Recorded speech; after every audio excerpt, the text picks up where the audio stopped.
नमस्कार. महाजेनको जर assistant chemist, junior chemist या पोस्टसाठी जर तुम्ही फॉर्म भरला असेल तर विद्यार्थी मित्रांनो, आजचं सेशन अतिशय महत्त्वाचं असणार आहे. आजच्या सेशनमध्ये आपण केमिस्ट्रीमधला एक अतिशय महत्त्वाचा VVV-IMP टॉपिक, नेहमी एक तरी प्रश्न सापडतो, तर तो टॉपिक म्हणजे ॲसिड्स, बेसेस आणि सॉल्ट्स. तो आज आपण डिस्कस करतोय. याच्या तब्बल 5 थिअरीज आहेत. त्या 5ही थिअरीज कोणत्या आहेत, त्याच्यामध्ये काय लक्षात ठेवायचं, याच्यावर कसे पद्धतीचे प्रश्न आतापर्यंत येऊन गेले, म्हणजे PYQs कोणते होते, आणखी कसे क्वेश्चन्स ते कन्स्ट्रक्ट करू शकतात, त्याचे आन्सर्स काय, त्याच्या मागे काय लॉजिक वापरायचं आहे, म्हणजे एक कॉन्सेप्ट आपण घेणार आणि त्याला कंप्लीटच करून टाकणार आहे. चला तर मग आज आपण पहिली कॉन्सेप्ट बघणार आहे, डिटेल बघणार आहे. याच्यापेक्षा वेगळं असं काहीच करायची तुम्हाला गरज पडणार नाही. चला तर मग आजच्या सेशनला सुरुवात करूया. विद्यार्थी मित्रांनो, तुम्ही जर महाजेनकोमध्ये असिस्टंट केमिस्ट या पोस्टसाठी जर फॉर्म भरला असेल तर तुमच्यासाठी एक डेडिकेटेड बॅच दिलेली आहे. Dedicated batch in the sense की तुम्हाला या बॅचचं बाहेरचं काही करायचंच नाही, म्हणजे तुम्हाला याच्यामध्ये परिपूर्ण तयारी होणार आहे. पहिली गोष्ट, लाईव्ह प्लस रेकॉर्डेड सेशन्स असतील प्रत्येक टॉपिकचे, सगळ्या विषयांचे. याच्यामध्ये प्रत्येक सेशन लाईव्ह असणार आहे, ते रेकॉर्ड होणार आहे तुमच्या ॲप्लिकेशनमध्ये. तुम्ही परत कितीही वेळेस, अनलिमिटेड वेळेस ते बघू शकणार आहे, रिपीटेडली एक्झामपर्यंत. सोबत तुम्हाला नोट्स प्रोव्हाइड होतात. नोट्स ज्या असणार आहे ना, तर त्या तुम्ही डाउनलोड करून प्रिंट पण काढू शकता. त्याच्यामुळे तुम्हाला जर वाटत असेल मला लॅपटॉपवर जमत नाही, कॉम्प्युटरवर वाचायला प्रॉब्लेम होतो, मोबाईल स्क्रीन मला जमतच नाही, तर तुम्ही प्रिंट काढून ते वाचू शकता. तुम्हाला काही लिहून ठेवायचं तर लिहून ठेवू शकता. सोबतच तुम्हाला याच्यामध्ये full length test, topic wise test देखील दिलेला आहे, सॉफ्टवेअर बेस्ड. म्हणजे काय की तुम्ही टेस्ट देता, तुम्हाला कळतं टेस्ट झाल्यावर ॲनालिसिस की तुमची रँक किती आहे, बाकीच्या विद्यार्थ्यांना किती मार्क्स पडतायत, मला किती पडतायत, कोणते क्वेश्चन चुकले, कोणते बरोबर आहे, जे क्वेश्चन चुकले ते का चुकले, याच्यासाठी आपण एक व्हिडिओ पण प्रोव्हाइड करतोय. त्याच्यामध्ये टीचर इथे एक्सप्लेन करतील बोर्डवर की हा क्वेश्चन होता, याचं करेक्ट आन्सर हे आहे, त्याच्या मागं हे लॉजिक आपल्याला वापरायचं आहे. एक परिपूर्ण तयारी तुमची या बॅचमध्ये होणार आहे. यापेक्षा मला तरी वाटतं वेगळं काही करायची गरजच तुम्हाला पडणार नाही. दुसरं आहे ज्युनियर केमिस्ट, सगळं सेम आहे, डेडिकेटेड बॅच आहे. तिसरं, जर तुम्ही सेट एक्झामचं प्रिपरेशन करत असेल तर पेपर 1ची परिपूर्ण तयारी आपण इथं करणार आहोत. सगळा नेट सेट क्वालिफाईड स्टाफ आहे. टेस्ट सिरीज तुम्हाला ज्या पद्धतीने सेट एक्झाम होते 15 जूनला OMR बेस्ड, त्याच पद्धतीने टेस्ट सिरीज सुद्धा आहे. नोट्स आहेत, त्या डाउनलोड करून तुम्ही प्रिंट करू शकता. एक परिपूर्ण बॅच देण्याचा मी प्रयत्न इथे केलेला आहे. जर तुम्हाला जॉईन व्हायचं असेल तर काय केलं पाहिजे सर, तर PDK अकॅडमी म्हणून गुगल प्ले स्टोअरला ॲप्लिकेशन आहे, जा आणि इन्स्टॉल करून घ्या. तुमच्या काही डाऊट्स असतील, काही शंका असतील तर तुम्ही या नंबरला कॉल करू शकता, व्हॉट्सॲप करू शकता. सोबतच विद्यार्थी मित्रांनो, स्पर्धा परीक्षेच्या क्षेत्रात सदैव अपडेट असलं पाहिजे, नाही तर एक्झाम होऊन जायची काहीच कळणार नाही. तर या सोशल मीडिया प्लॅटफॉर्म्सवर आम्हाला फॉलो देखील करून ठेवा, म्हणजे अपडेट तुमच्यापर्यंत लवकरात लवकर पोहोचेल. चला तर मग आज आपल्याला बघायचं आहे ॲसिड्स, बेसेस आणि सॉल्ट्स. मी विद्यार्थी मित्रांनो गॅरंटी देतो यूट्यूबवर 100%. तुम्ही फक्त हे पूर्ण सेशन बघा. 5 थिअरीज आपल्याला बघायच्यात. मी 5 नाही, या लेक्चरमध्ये 5 थिअरीज नाही कंप्लीट करून घेणार, पण एक थिअरीज आज कंप्लीट करू, पुढच्या सेशनला दुसरी कंप्लीट करू. पण ही थिअरी नंतर शेवटच्या मिनिटाला तुम्हाला त्याच्यावर काही क्वेश्चन्स विचारू द्या, IBPS विचारू द्या, TCS विचारू द्या, MPSC कुठेही जा, तुम्हाला याच्यापेक्षा वेगळी कॉन्सेप्ट करायची गरज नाही पडणार. सगळं इथं कंप्लीट करून घेणार आहे. आता बघा, समजा तुम्ही कंबाईनचं प्रिपरेशन करताय किंवा तुम्ही MPSC राज्यसेवा देताय, बरोबर, सायन्सचा अभ्यास करता, तेव्हा ग्रॅज्युएट कोणताही अप्लाय करू शकतो. त्याचं नॉलेज वेगळं आहे. ही टेक्निकल एक्झाम आहे, इथं नॉलेज वेगळं आहे. समजा तुम्ही MPSC करताय तर तुम्हाला माहिती आहे, तुम्ही ॲसिड्स बद्दल तुम्हाला थोडीशी कॉन्सेप्ट माहिती असते आणि बेसेस बद्दल माहिती असतं. बघा बरं का, मी असं अज्युम करतोय तुम्हाला काहीच माहित नाही. तुम्ही फर्स्ट इयर BSc ला ॲडमिशन घेतलंय माझ्या कॉलेजला. तर ॲसिड म्हणजे काय आणि बेस म्हणजे काय ते आपण इथं तुम्हाला काय माहिती असू शकतं. तर पहिली गोष्ट, मी एकदम स्लो, एकदम डिटेल घेणार आहे. ॲसिड म्हणजे काय, तुम्हाला एवढंच माहिती असतं का ॲसिड्स ना आंबट असतात, they are sour in taste, बरोबर. बेसबद्दल तुम्हाला काय माहिती असतं, bases are bitter in taste, बरोबर आहे. एवढं तर कॉमनच माहिती असतं. आता तर 7वी 8वीच्या मुलांना पण आता ते आलंय सिलेबसमध्ये. ॲसिडबद्दल तुम्हाला आणखी काय माहिती असतं, तुम्ही जर कंबाईनचं बुक वाचत असाल तर तुम्हाला याच्यापेक्षा आणखी एक कॉन्सेप्ट माहिती असते, ती म्हणजे लिटमस टेस्ट. काय माहिती असतं माहिती आहे, लिटमस टेस्ट. आता ही लिटमस टेस्ट काय असती हो, तर लिटमस असे 2 प्रकारचे असतात. आता आपण MPSC मध्ये लिटमस पेपर कसा बनवला जातो हे पण माहिती आहे आपल्याला, कोणत्या झाडाच्या सालीपासून बनवतात हे हे द्या सोडून. आता आपल्याला हे नाही विचारणार आहे. पण लिटमस टेस्ट बद्दल आपल्याला काय माहिती असतं की there are 2 types of A litmus paper. एक असतो रेड आणि दुसरा असतो ब्ल्यू. रेड म्हटलं का ऍसिड, एवढं आपल्याला शिकलेलं असतं आपण. मग लिटमस टेस्ट मध्ये आपल्याला काय माहिती असतं ऍसिड बद्दल? आपला अजून टॉपिक सुरू नाही झाला बरं का. लिटमस टेस्ट मध्ये ऍसिड बद्दल काय माहिती असतं की एखादा जर ऍसिड असेल त्याच्यामध्ये जर आपण ब्ल्यू लिटमस पेपर टाकला तर ब्ल्यूचं कन्व्हर्जन रेड मध्ये होतं, म्हणजे blue litmus paper turns red. आणि बेस जर असेल तर डायरेक्ट दाखवतो, तर बेस असेल तर काय होतंय बघूया. जर बेस असेल या ठिकाणी बेस जर असेल तर बेसच्या बाबतीत काय होतं, 2च लिटमस पेपर असतात, ब्ल्यू आणि रेड. तर रेड लिटमस पेपर जो असतो ना रेड, तो टर्न्स टू ब्ल्यू. हे पण आपल्याला वाचलेलं असतं, बरोबर आहे, याच्यावर प्रश्नच नाही विचारत. पुढे बघा तिसरा टॉपिक. तिसऱ्यामध्ये आपल्याला आणखी एक शिकायला भेटतं की पीएच कसे असतात. आता ना पीएच हा जो एक शास्त्रज्ञ होता सोरेनसेन, याने पीएचचा शोध लावला. त्याने सांगितलं का 0 पासून 14 पर्यंत सगळ्या रिडिंग असतात. मध्ये 7 ला न्यूट्रल असतं. मग 0 ते 6.9 हे ऍसिडिक रेंज असते, हो ना. आणि 7.1 पासून तर 14.0 पर्यंत ही बेसिक रेंज असते, म्हणजे ते बेसिक सोल्युशन असतं. तर आपल्याला एवढं पण कळत असतं की जर ऍसिड असेल तर त्याचा पीएच हा 7 पेक्षा कमी असतो ना. मग आपण असं लिहू शकतो, म्हणजे त्याचा पीएच कसा असेल, ऍसिड जर असेल एखादा तर त्याचा पीएच हा 7 पेक्षा कमी असतो. जर एखादा बेस असेल तर त्याचा पीएच जो असतो तो जास्त असतो 7 पेक्षा, म्हणजे 7.1 टू 14.0, बरोबर, इथपर्यंत असतो. इथपर्यंत आपल्याला नॉर्मली माहिती असतं. पण इथपर्यंत प्रश्नच नाही विचारला जात. आता प्रश्न डिटेलमध्ये आपल्याला विचारला जातो, कारण तुम्ही केमिस्ट्री बॅकग्राऊंडमधून आलेला आहात, टेक्निकल पोस्ट आहे. बघा काय प्रश्न विचारला जातो. तर ऍसिड्स, बेसेस आणि याच्या काही थिरीज आहेत. ऍसिड्स आणि बेसेस हे डिटरमाइन करण्याच्या तब्बल 5 थिरीज आहेत आणि त्या 5ही इम्पॉर्टंट आहे. पहिली थिअरी आहे बघा विद्यार्थी मित्रांनो, फर्स्ट जी थिअरी आहे, तर पहिली थिअरी आहे ती म्हणजे अर्हेनियस कॉन्सेप्ट. आपल्याला बघायचं आहे ते. पहिली आहे अर्हेनियस कॉन्सेप्ट, दुसरी आहे ब्रॉन्स्टेड लॉरी कॉन्सेप्ट, ही पण महत्वाचीच आहे. या 5ही थिअरी आपण इथे बघणार आहे. आजच्या मात्र आपण पहिली थिअरी बघणार आहे, अर्हेनियस कॉन्सेप्ट. तर आता एक पहिला प्रश्न निर्माण होतो जो बेसिक आहे. तर ऍसिड बेसिसच्या थिअरीज किती? 5.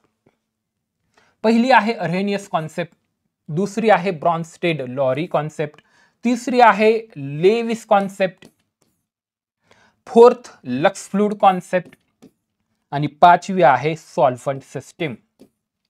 प्रत्येकाच्या वेगवेगळ्या थिअरीज आहेत. हे वेगवेगळे सायंटिस्ट होते, त्यांनी त्या मॉडिफाईड पण केलेल्या आहेत. जसं अर्हेनियसचा काही घोळ झाला होता. अर्हेनियसने काहीतरी एक कॉन्सेप्ट मांडली जी आता आपल्याला पुढे बघायची, पण त्याच्यामध्ये काय झालं, त्याला म्हणजे सगळ्या गोष्टींची उत्तरं देता येत नव्हती. म्हणजे एखादी गोष्ट त्याला विचारला अमुक अमुक याच्यात हे करायचं, तर ते काही ठिकाणी गप्प बसला. मग त्याला मॉडिफाईड करण्यासाठी, त्याला आणखी डिटेल सांगण्यासाठी मग ब्रॉन्स्टेडने लॉरीने एक कॉन्सेप्ट काढले. याच्यात पण काही घोळ झालेला, यांना काही गोष्टी सांगता आल्या नाही म्हणून लेविसने सांगितलं, मग लक्स फ्लूइडने सांगितलं आणि सॉल्व्हंट सिस्टीमने सांगितलं. प्रत्येक थिअरीला स्वतःचा एक वेटेज आहे, डिटेलमध्ये आपण इथे बघणार आहे. तर चला, तर आज आपण ना फर्स्ट कॉन्सेप्ट जे आहे that is Arrhenius concept of acids आणि बेसेस, ते आज आपण इथे शिकणार आहोत. चला मग ऍसिड्स आणि बेसेस नेमकं काय ते आपण बघूया. According to the Arrhenius concept, बघा आता हा जो शास्त्रज्ञ आहे याने एक कॉन्सेप्ट मारली, डॅश इज ऍसिड आणि अमुक अमुक म्हणजे बेस, तर ते आपण बघूया. ऍसिड म्हणजे काय, त्याने काय सांगितलं बघा. तो काय म्हणतो ऍसिड, अर्हेनियस कॉन्सेप्ट मध्ये ऍसिड म्हणजे काय, an acid is a hydrogen compound.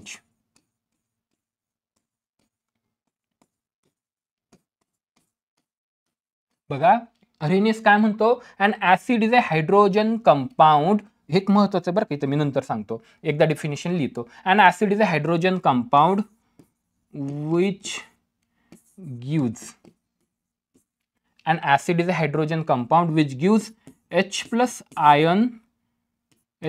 ions in their aqueous solution. त्याच्यात दुसऱ्याच्या देणार नाही ते, in their aqueous solution that's it.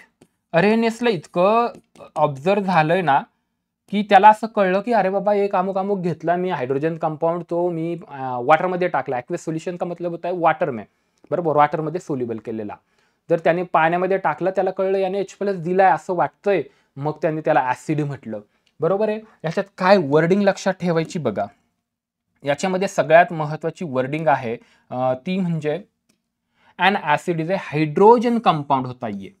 हा एक हायड्रोजन कंपाऊंड आहे. याच्यामध्ये हायड्रोजन एखादा कंपाऊंड असेल आणि त्यांनी जर दिलं की याच्यामध्ये अरेनियस ॲसिड कोणता आहे, तर पहिला हायड्रोजन कंपाऊंड असला पाहिजे बाबा. तर त्यांनी दिलेल्या कंपाऊंडमध्ये हायड्रोजनच नाही, तर तो अरेनियस ॲसिड असूच शकत नाही. पहिला स्पर्धा परीक्षेला इम्पॉर्टंट कळलं.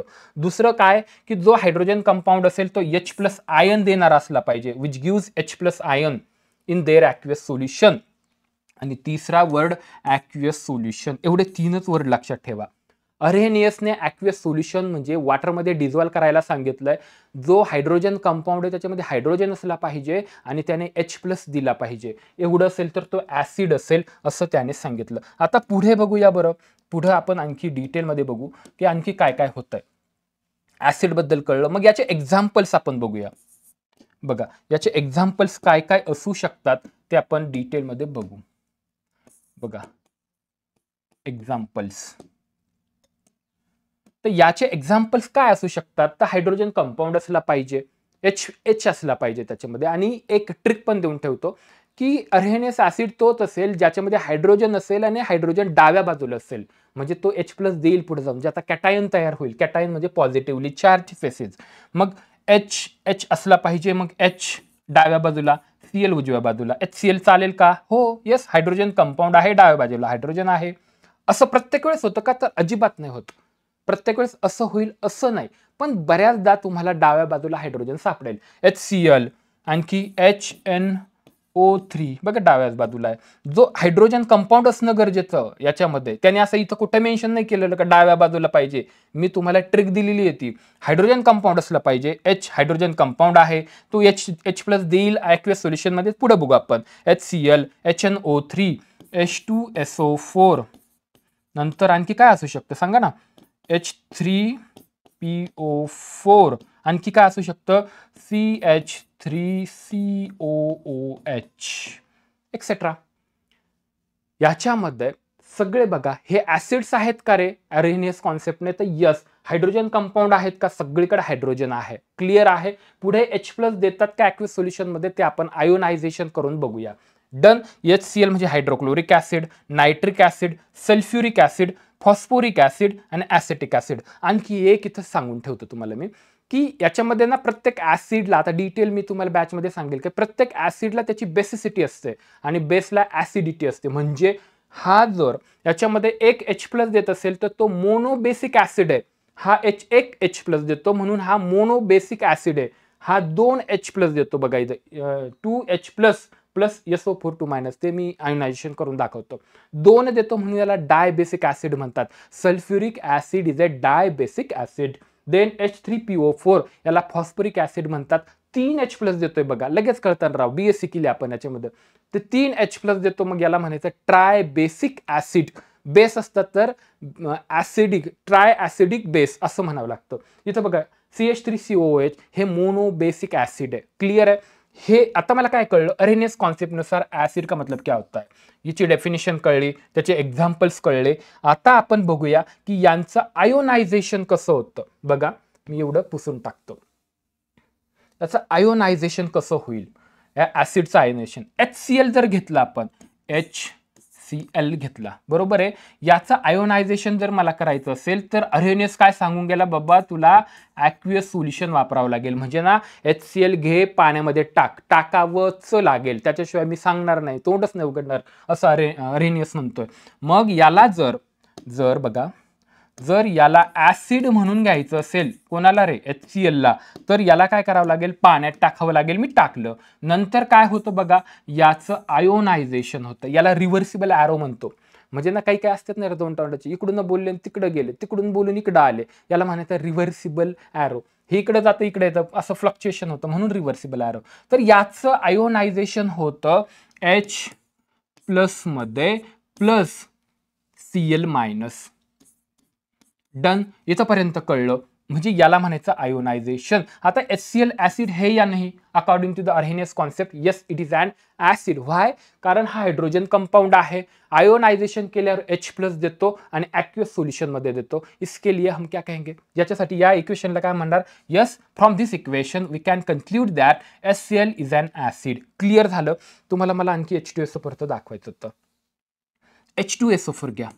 H2SO4. आता इथे H+ एकच होता, H++ Cl- म्हणून तो मोनोबेसिक ऍसिड होता.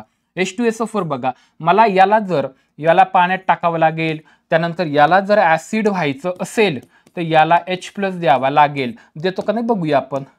बघा, H2SO4 काय करतो? 2 हायड्रोजन आहे त्याच्याकडे, तर तो 2 H+ लूज करेल आणि प्लस SO4 अशा पद्धतीने. म्हणजे 2 H+ इथे भेटले. पण हे काय आहे? हे ॲरो दाखवावं लागेल ना, असं. क्लिअर आहे?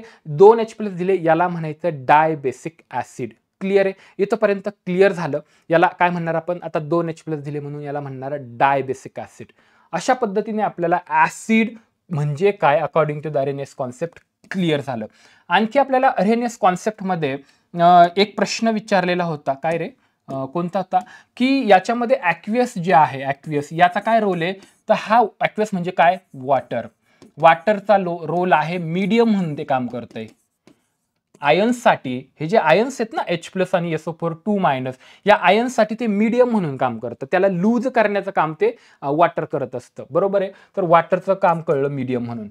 आता हे ऍसिड म्हणून आपल्याला ते एकदम क्लिअर झालं. आता आपण पुढे बघूया की according to the Arrhenius concept what is mean by bases. मी गॅरंटी देतो तुम्हाला, तुम्ही लेक्चरच्या शेवटच्या मिनिटापर्यंत थांबा, ही कॉन्सेप्ट तुमची क्लिअर होईल. तुम्ही BSc MSc करा, कोणती सेट द्या, नेट द्या, कोणती एखादी टिफर द्या, बार्ग द्या, कोणतीही स्पर्धा परीक्षा द्या, याच्यापेक्षा तुम्हाला वेगळं काहीच करायची गरज नाही. JD वाचायची गरज नाही, काही नाही. बेसिसमध्ये बघा, बेसिसमध्ये अर्हेनियस कॉन्सेप्ट समजून घेण्या अगोदर तुम्हाला एक गोष्ट माहिती पाहिजे. बेसिस 2 प्रकारचे असतात.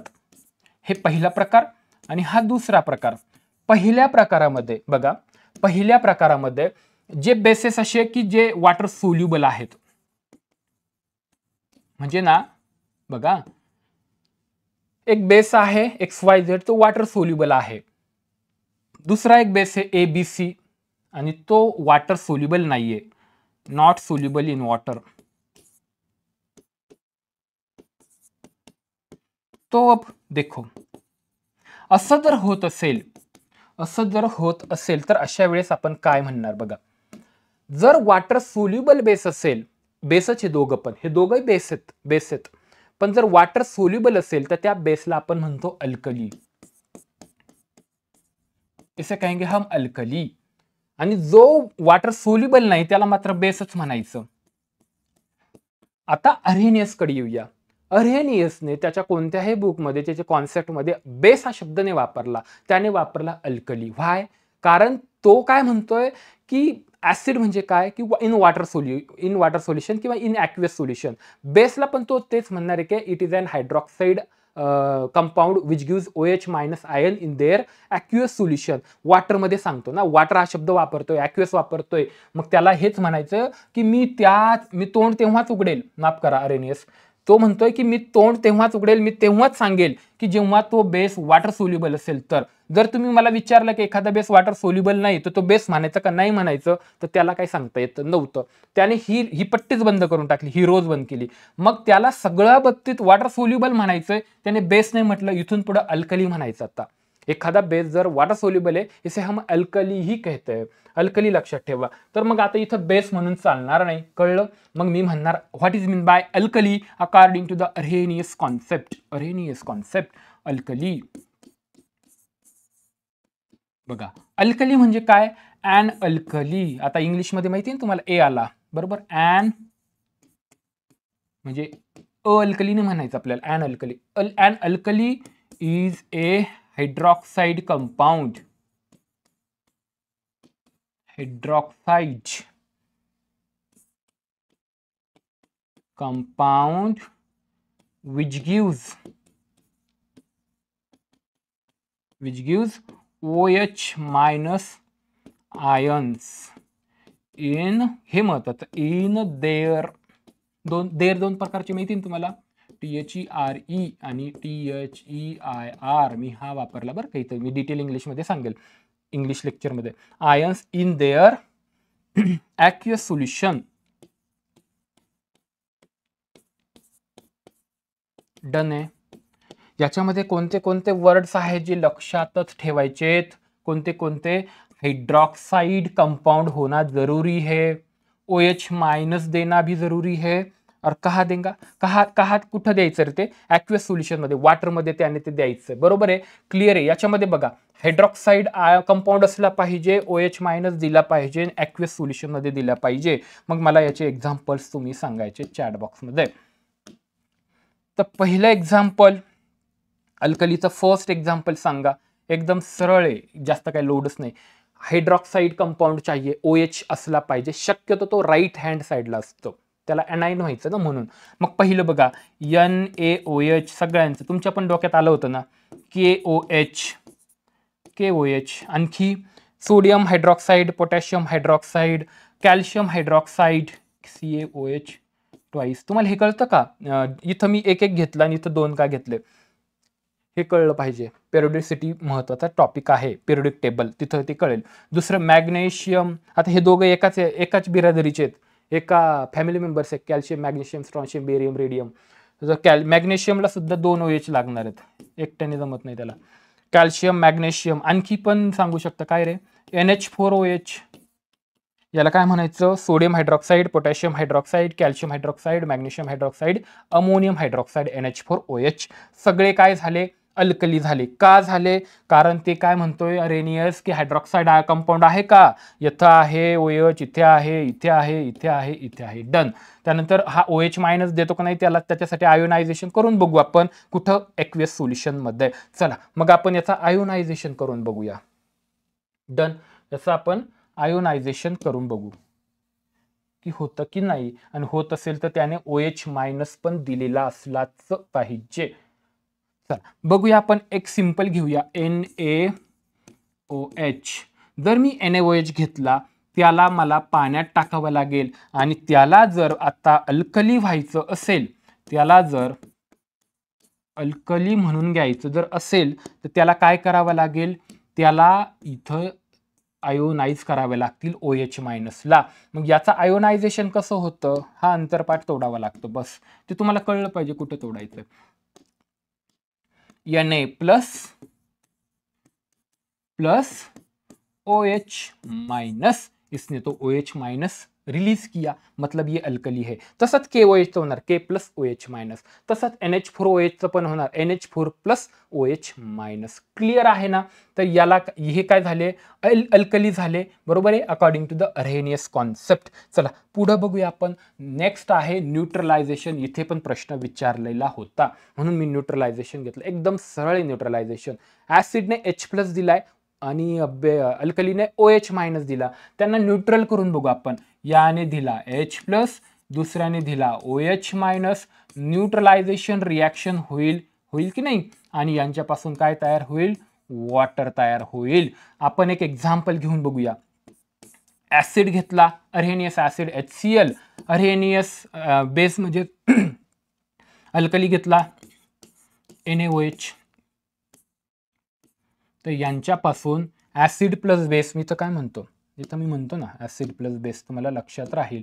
हा झाला अरेनियस ऍसिड आणि हा झाला अल्कली अरेनियस बेस. बरोबर आहे.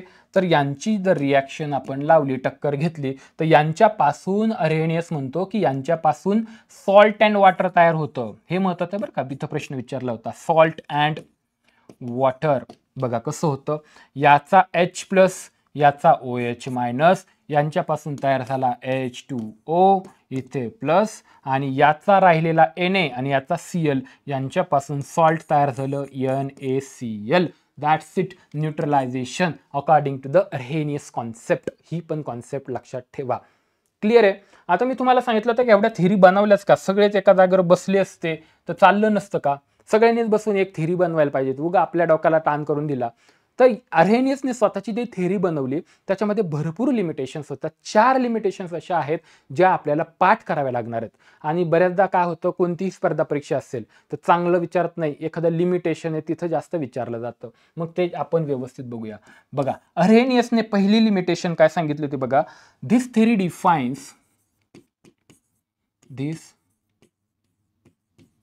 defines acids and bases in terms of aqueous solution only. In terms of aqueous solution only. Done. हे ओनली फार महत्वाचं का. इथे बघा, या ठिकाणी in terms of aqueous solution only म्हटलं, पण देर आर मेनी सॉल्व्हंट्स. वॉटरपेक्षा, ॲक्वेस सोल्युशन म्हणजे वॉटरपेक्षा आणखी पण सॉल्व्हंट आहे, जसं CCl4 कार्बन टेट्राक्लोराईड, बेंझिन, त्यानंतर ते टर्नर मिक्सचरला काय करतो आपण, डायथिल इथर पण सॉल्व्हंट आहे. तर या सगळ्यांना बाकीचं याच्यामध्ये त्यांचं काय, बरोबर, फक्त वॉटरमध्येच का, बाकीच्या सॉल्व्हंटमध्ये काय ऍसिड सांगता येईल का तुला. तर अर्हेनियस तिथं गप्प बसला. त्यामुळे ते त्याचं लिमिटेशन झालं की इथं त्या म्हणतोय की फक्त वॉटर सोल्युशन मध्येच. कळलं तुम्हाला. दुसरं बघा, आता मी डायरेक्ट सांगतो, आपल्याला थोडी ना लिहून ठेवायचं आहे तिथं. दुसरं, देर are many acids, there are many substances like BF3, आणखी काय रे, AlCl3, असे काही सबस्टन्सेस आहेत. They are acid in nature. हे ऍसिड्स आहेत, पण मग ही डेफिनेशन मध्ये अर्हेनियसच्या बसतच नाही, कारण याच्यात हायड्रोजन कंपाऊंडच नाही. H+ देतील कशी, त्याच्याकडेच नाही, म्हणजे आडातच नाही तर पोऱ्यात कुठून येणार. यांच्याकडे H+ नाहीच आहे, हायड्रोजन कंपाऊंडच नाही, तर मग हे H+ देणारच नाही, रिलीजच नाही करणार. मग अर्हेनियसला विचारलं, बाबा AlCl3 इज एन ऍसिड व्हाय, त्याने तोंडावर बोट ठेवलं. म्हणजे ती त्याची लिमिटेशन झाली. देर are many substances like ammonia, आणखी पिरिडिन, बरोबर. पिरिडिनचं स्ट्रक्चर कसं आहे रे, असंच ना. Yes, this one. हे पिरिडिन असेल, अमोनिया असेल, तर हे base in nature, they are bases. मग जेव्हा अर्हेनियसला विचारलं हे बेस आहेच, एक्सप्लेन कर, तर त्याला हायड्रॉक्साईड कंपाऊंडच नाही येते, तर त्याला OH- देतील हे सांगता येत नाहीये. मग ते बेस कसे हे त्याला एक्सप्लेन नाही करता आलं, ही त्याची झाली लिमिटेशन. या व्यतिरिक्त सगळ्यात महत्वाचं, बरोबर, म्हणजे थोडक्यात ट्रिपचं नियोजन करायचं कोकणात जायला, आणि नेमका ऐन टायमाला आपल्याला कळलं की आपण ज्या गाडीत बसलोय त्याचा ड्रायव्हरच नाही त्या गाडीला. येस, मग काय, कुठे जायचं, विशेष म्हटलं ड्रायव्हर चालवायलाच नाही, ड्रायव्हरच गायब आहे. याचं तसं झालेलं आहे. याने सगळं रंगवलं आणि नंतर कळलं का अरे आपण ज्याच्यावर थेअरी बेस्ड केली तेच नाहीये. उदाहरणार्थ, याने सगळी थेअरी कशावर सांगितली, H+ आयन. ऍसिड कशावर आहे, acid is an hydrogen compound which gives H+ ion in there aqueous solution. पण if you consider any water solution, एखादा सबस्टन्स घेतला, पाण्यामध्ये जर टाकला, त्याचं म्हणणं काय माहिती का, एखादा सबस्टन्स घ्या, पाण्यामध्ये टाका, त्याने जर H+ दिला तर ते ऍसिड आहे.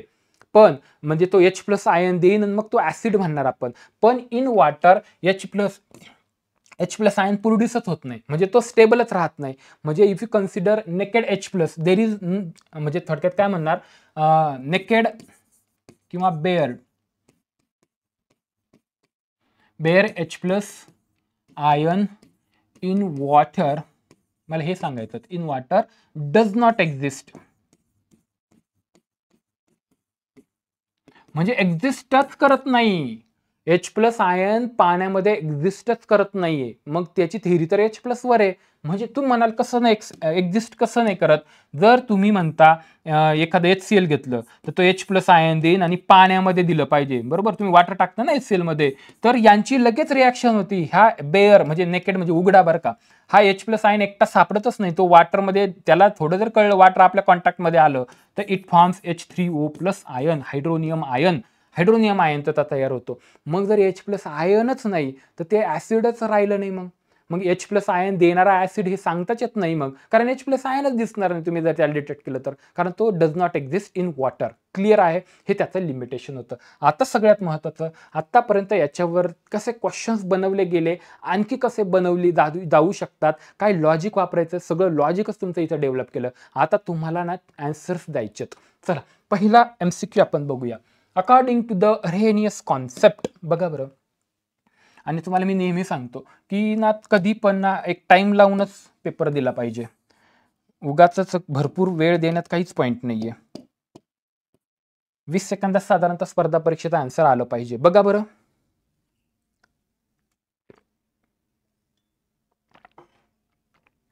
According to the Arrhenius theory, an acid is a substance that, तुम्ही ना आतापर्यंत लेक्चर नाही पाहिलं तरी या प्रश्नामधून क्लिअर होणार आहे तुमचं सगळं. ऍसिड म्हणजे काय, donates proton in and aqueous solution, हेच पाहिलं ना आपण. Donates electrons in and aqueous solution, direct आले तर इलेक्ट्रॉन. पूर्ण लेक्चरमध्ये इलेक्ट्रॉन बद्दल बोललो का मी? आतापर्यंत नाही बोललो बाबा, इथं तर कॅन्सल. ऍक्सेप्ट प्रोटॉन, हे बघा ट्विस्ट कसा केलाय, इथं डोनेट आणि ऍक्सेप्ट करणारा ब्रॉन्स्टेट सांगणार आहे पुढे. Accept proton in an aqueous solution हे पण नाहीये, इथं मुद्दामून ठेवलं त्यांनी ॲक्युअस सोल्युशन सगळ्याला. फक्त ऍक्सेप्ट करतो का नाही, इथं ऍक्सेप्ट करतो का नाही. करेक्ट ऑप्शन आहे donates proton H+ ion in aqueous solution. चलो next. Which of the following is an example of an Arrhenius acid? इथं भारी ट्विस्ट भेटतो. आता तुम्हाला हे सगळे मी घेतले होते बरोबर, सगळे एक्झाम्पल तिथं दिल्यामुळं कळतं, पण ते भरपूर एक्झाम्पल्स इथं चेंज करू शकतात.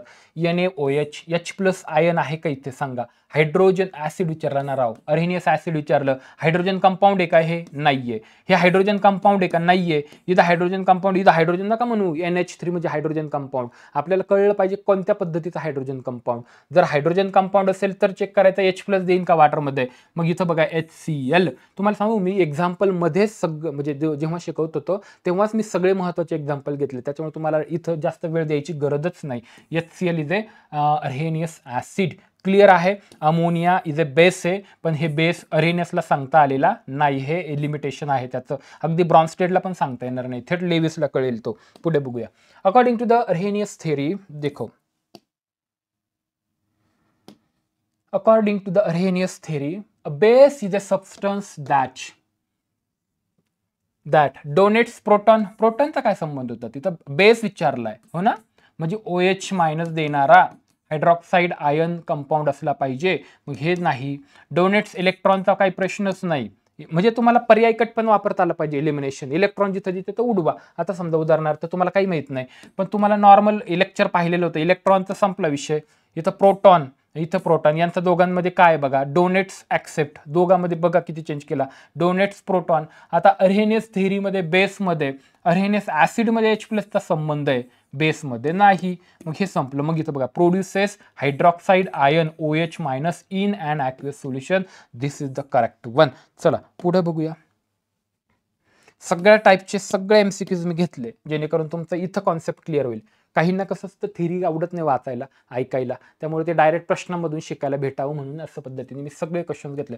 Which of the following is an example of an Arrhenius base? Arrhenius base आता पहिल्यामध्येच दिलं, H हा हायड्रोजन कंपाऊंड आहे, हा हायड्रोजन कंपाऊंड आहे, हा पण हायड्रोजन कंपाऊंड आहे. तिघं मी ऍसिडमध्ये घेतलं होतं. NaOH is the correct right option. Clear आहे. NaOH, KOH, calcium hydroxide, magnesium hydroxide, ammonium hydroxide, जिथं जिथं OH दिसेल उजव्या साईडला, राईट हँड साईडला, ते सगळे काय म्हणायचे, अरहेनियस बेस अल्कली म्हणायचे. नेक्स्ट बघूया. The Arrhenius theory does not explain acid base behaviour in, कशामध्ये, ते लिमिटेशन मध्ये शिकलो. काय शिकलो आपण, की अरहेनियसला फक्त वॉटरमध्येच सांगता आलं, बाकीचं बेंझीन, कार्बन टेट्राक्लोराईड, इथर यांच्यामध्ये सॉल्व्हंटमध्ये काय होतं ते त्याला काय सांगता आलेलं नव्हतं. त्यामुळे हेच बघायचं कशामध्ये, डज नॉट, हे बरं का, नाही तर तुम्ही डायरेक्ट आहे ना काही काही ॲक्युअस सोल्युशन लगेच टाकून देतात. नाही, does not explain non aqueous solution, pure water, water म्हणजेच ॲक्युअस सोल्युशन, आणि डायल्यूट सोल्युशन तर काय, डायल्यूट म्हणजे काय. आता इथं नीट बघा, ॲक्युअस सोल्युशन म्हणजे वॉटरमध्ये, इथं ते डायरेक्ट वॉटर वापरला, आणि डायल्यूट सोल्युशन म्हणजे काय, की तुम्ही एखाद्या सॉल्व्हंटमध्ये, कोणता एखादा सॉल्व्हंटमध्ये जर त्याला टाकलं तर ते डायल्यूट होतं. तर याचा तर काही प्रश्नच नाहीये. मग कशामध्ये होतं, लिमिटेशन जर प्रॉपर केलं असेल तर कळेल नॉन ॲक्वेस सोल्युशन. चला पुढे बघूया. What does the Arrhenius theory state about neutralization reaction. बघा बरं, मी म्हटलं होतं ना तुम्हाला प्रत्येक ठिकाणी टॉपिकवर प्रश्न त्यांनी विचारलेला.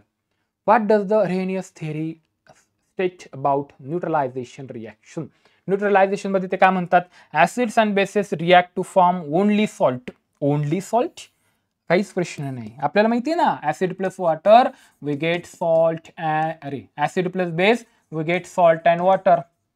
मग acids form OH minus ion and bases form H plus ion. हे असं नाही. Acids and bases form A salt and water.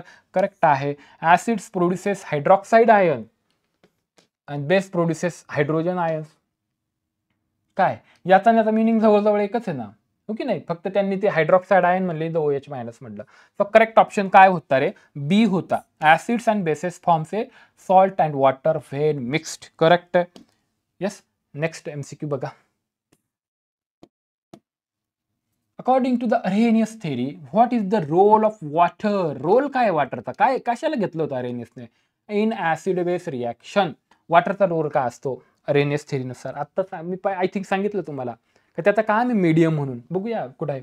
Water provides a medium for proton transfer. मला हे बरं वाटतंय. Water acts as a base. Water acts as a base by accepting OH. काही संबंध राव. Water provides hydrogen ions for the reaction. Water कशाला देईल, काय संबंध नाही. Water does not play any role in the reaction. काहीच कामाचं नाही, मग कशाला घेतलं. मग करेक्ट ऑप्शन आहे first. Water provides a medium for proton transfer. Clear आहे ना. H प्लस द्यायच्यासाठी वॉटर ते मीडियम म्हणून काम करतं. क्लिअर आहे, इथंपर्यंत क्लिअर आहे. तर हे होतं आजचं सेशन आवडलं असेल तर लाईक शेअर सबस्क्राईब नक्की करा. चला भेटूया पुढच्या सेशनमध्ये नवीन पुढची कॉन्सेप्ट घेऊन. थँक्यू.